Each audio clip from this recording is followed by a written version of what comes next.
जैसा कि आप लोग जानते ही होंगे कि अगले महीने की 20 तारीख को महाराष्ट्र में जो है इलेक्शन है और इसको लेकर तमाम राजनीतिक पार्टियां अपनी अपनी तैयारियों में लगी हुई हैं। दोस्तों, इस बीच में एक बहुत बड़ी खबर निकलकर सामने आ रही है इम्तियाज़ जलील साहब को लेकर। इन्हें तो आप लोग जानते ही होंगे कि इम्तियाज़ जलील साहब कौन है, बताने की ज़रूरत नहीं है। अब इनको लेकर दोस्तों जो बड़ी खबर है वो ये है, इनको जो टिकट मिला है वो पूर्व औरंगाबाद से, ईस्ट औरंगाबाद से जो है इनको टिकट मिला है। अब इनके ख़िलाफ़ जो है, इन्हीं के ख़िलाफ़ कई मुसलमानों को उतारा जा रहा है और जो है पैसे देकर 5-6 लाख रुपया देकर जो है इनके ख़िलाफ़ खड़ा किया जा रहा है ताकि किसी भी तरह से इम्तियाज़ जलील साहब को हराया जाए, इनको जीतने ना दिया जाए। इनके जो मुखालिफिन हैं पूरी कोशिश कर रहे हैं कि इनको जो है जीतने नहीं देना है, क्योंकि वो सब जानते हैं कि अगर इम्तियाज़ जलील साहब किस तरह के नेता हैं, किस तरह के बेबाक नेता हैं, अगर ये जीत गए तो फिर क्या होगा, ये वो जानते हैं। इसीलिए इनको जो है किसी भी तरह से हराने की वो भरपूर कोशिश कर रहे हैं। इसीलिए इनके ख़िलाफ़ जो है कई मुसलमानों को खड़ा कर रहे हैं और पैसे देकर। अब ये बात मैं नहीं कह रहा हूँ, बल्कि ये बात खुद कही है इम्तियाज़ जलील साहब ने एक वीडियो के ज़रिए। तो आइए उनका ये वीडियो देखते हैं। आपसे गुजारिश है कि इस वीडियो को पूरा देखें और हो सके तो इसे शेयर भी करें। तो आइए उस वीडियो को देखते हैं। आज अल्हम्दुलिल्लाह मैंने औरंगाबाद पूर्व औरंगाबाद ईस्ट कॉन्स्टिट्यूंसी से मैंने अपना पर्चा दाखिल किया हूँ। मैं सबसे पहले तो अल्लाह रब्बुल इज़्ज़त का शुक्रिया अदा करता हूँ, बैरिस्टर असदुद्दीन अवैसी साहब, अकबरुद्दीन अवैसी साहब का शुक्रिया अदा करता हूँ कि उन्होंने मुझे दोबारा यहाँ की आवाम की खिदमत करने का मौका दिया है। अब आवाम के हाथ में है कि वो कितना साथ देती है। हम आवाम के बीच में पिछले 10 सालों से रहे हैं, हर समाज के लोगों को साथ में लेकर हमने काम करे हैं। अब इस बार विधानसभा का इलेक्शन आया है, बहुत सारी साजिशें हो रही है यहाँ पर कि कैसे ज़्यादा से ज़्यादा मुसलमान उम्मीदवार खड़े करके वोटों को बांटा जाए। और मैं ये ख़ास तौर से ये कहना चाहता हूँ कि भारतीय जनता पार्टी की हमेशा से ये साजिश रही है कि वो यहाँ पर जब चुनकर आते हैं तो वे विशेष तौर से मुसलमानों के कुछ लोगों को पकड़कर किसी को 5 लाख, किसी को 10 लाख, किसी को 20 लाख रुपए देकर वो खड़ा करते हैं ताकि वोटों का बंटवारा हो सके और वो अपनी सत्ता हासिल कर सके। इसी वजह से पिछले 3-4 इलेक्शन से हम देख रहे हैं यहाँ पर भारतीय जनता पार्टी किस आसानी के साथ जीत कर आ रही है।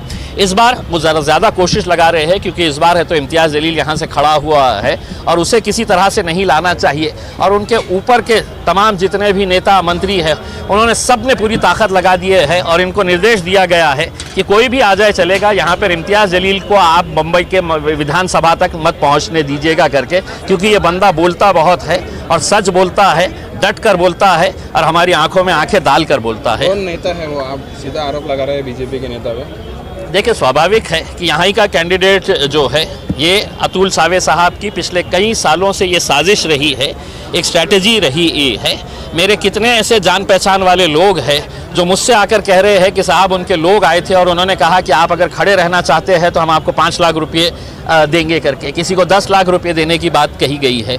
तो ये इस तरह का जो इलेक्शन जो चल रहा है, कहीं ना कहीं हम इलेक्शन कमीशन से ये अनुरोध करेंगे कि ये इलेक्शन को जो लोग धंधा बना लिए हैं कि इलेक्शन का वक्त आया, पैसा कमा लो और पैसा कमा के है तो निकल जाओ, तो ये लोकतंत्र को कमज़ोर करने की एक साजिश है। नांदेड़ से काम किया गया नहीं, एक मिनट, नांदेड़ का क्या है आपका, किस तरीके से? देखिए, नांदेड़ का हमने फॉर्म लिए थे, हमारी पूरी तैयारी हो चुकी थी, लेकिन कल तक हमने ये बताए थे कि आज हम ये इसके बारे में फ़ैसला करेंगे।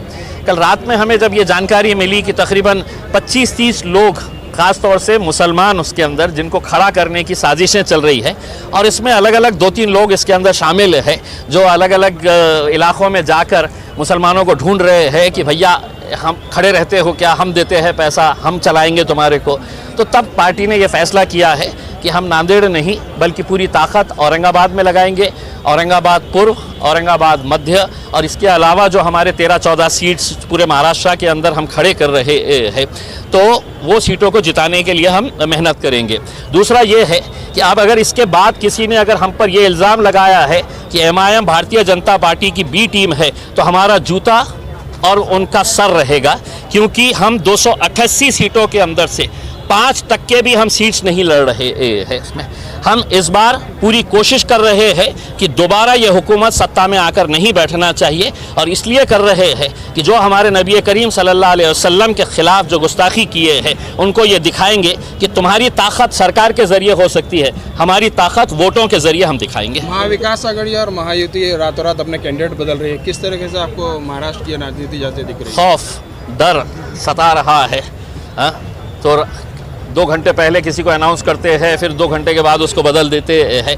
ये सब साजिशें हो रही है, और मैं आपको पूरी जिम्मेदारी के साथ ये कहता हूँ, इवन कांग्रेस के जो कैंडिडेट को बदला गया है वो यहाँ के एक मोटे नेता के दबाव में, जो कांग्रेस पार्टी का नहीं है बल्कि एक दूसरी पार्टी का नेता है, उसके दबाव के अंदर ये किया गया है। ठीक राजनीति है, सब अपने अपने खेल खेलते हैं, उन्होंने भी अपना खेल खेला है। जरांगे फैक्टर दिखेंगे आपको मराठवाड़ा के अंदर 48 सीटों पर? यकीनन जरांगे फैक्टर लोकसभा के अंदर बहुत प्रभावी साबित हुआ था। जरांगे फैक्टर की वजह से आज देखें पूरे मराठवाड़ा के अंदर मराठा समाज के खासदार चुनकर आए थे, एमपी चुनकर आए थे, और यकीनन अभी भी समाज उनके पीछे पूरी ताकत के साथ खड़ा हुआ है।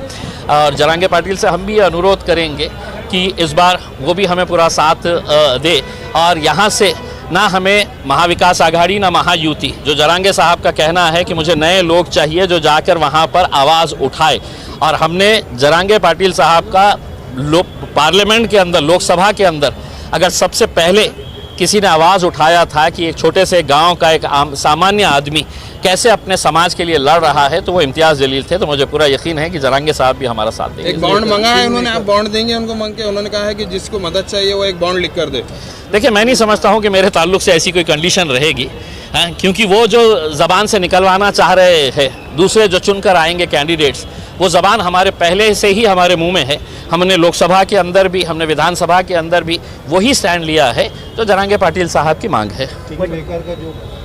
भूमिका रहेगी कैसी रहेगी? देखिए, हमने पिछले 2-2.5 महीने से महाविकास आघाड़ी के पीछे पड़े थे कि हमें आप साथ में ले लीजिएगा, ताकि हम और आप मिलके एक फॉर्मिडेबल, एक फोर्स, एक बड़ी ताकत हम खड़े कर सकते हैं। उन्होंने दखल नहीं दी, लेकिन कहते हैं ना कि कहीं ना कहीं कुछ अच्छा होने वाला जब होता है ना, तो शायद 23 तारीख के दिन ऐसा मौका आ जाएगा कि इम्तियाज़ जलील और असदुद्दीन अवैसी साहब के घर के सामने महाविकास आघाड़ी के नेता खड़े रहेंगे कि भैया आपके इतने आमदार आए हुए हैं, आप हमारे सरकार के अंदर आप आइएगा करके। उसमें क्या भूमिका रहेंगे? किंग मेकर रहेंगे। जाएंगे क्या आप? किंग मेकर रहेंगे। हम साफ कह रहे हैं कि हमें महायुति नहीं चाहिए, हमें भारतीय जनता पार्टी, एकनाथ शिंदे और अजीत पवार नहीं चाहिए।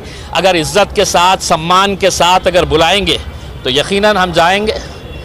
दूसरे पश्चिम के जो विधायक है शिक्षक, उन्होंने कहा है कि हम हमारे यहाँ उम्मीदवार भी खड़ा नहीं किया, और जो लड़ेंगे उसकी मजार बनाएंगे, ऐसा उन्होंने कहा। देखिए, जब आदमी हारने की कगार पे रहता है तो वो क्या बोलता है ये आप अच्छी तरह से समझ सकते हैं। उनकी जो ज़बान है, वो जो जिस तरीके की बातचीत कर रहे हैं, इसका जवाब जो है वो 23 तारीख के दिन पता चल जाएगा कि किसकी मज़ार बनने वाली है करके। Thank you. तो आप लोगों ने सुना। अब मैं औरंगाबाद के मुसलमानों से, बल्कि पूरी महाराष्ट्र के मुसलमानों से कहना चाहूँगा कि मेरे भाइयों, ये आपका वोट डालना आपके आने वाले 5 साल को तय करेगा कि आपका आने वाला 5 साल किस तरह गुजरने वाला है। इसलिए बहुत सोच समझ कर अपना वोट डालें, और उसी पार्टी को वोट डालें जो आपके और हमारे हक की बात करता हो, और सबसे बढ़कर हमारे और आपके प्यारे आका सल्लल्लाहु तआला अलैहि वसल्लम की इज़्ज़त की जो बात करता हो, आप उसे वोट डालें। क्योंकि आप देखें किस तरह आए दिन हमारे और आपके आका की शान में गुस्ताखियाँ करते रहते हैं, भोंकने वाले भोंकते रहते हैं। तो मेरे भाइयों, बहुत सोच समझ कर आप वोट डालें। अगर इस तरह से आप टुकड़ों में बट जाएंगे तो फिर याद रखें, ना आपकी कहीं सुनवाई होगी, ना कोई आपका आवाज़ उठाने वाला होगा। और इम्तियाज़ जलील को तो आप लोग जानते ही हैं कि किस तरह वो हमारे हक़ की बात करते हैं। तो दोस्तों, आज के लिए इतना ही। हम फिर मिलेंगे आपसे अगली वीडियो में। जब तक आप लोग अपना ख्याल रखें, और इस वीडियो के बारे में आपका क्या ख्याल है कमेंट बॉक्स में अपनी राय ज़रूर दें। अस्सलामु अलैकुम व रहमतुल्लाहि।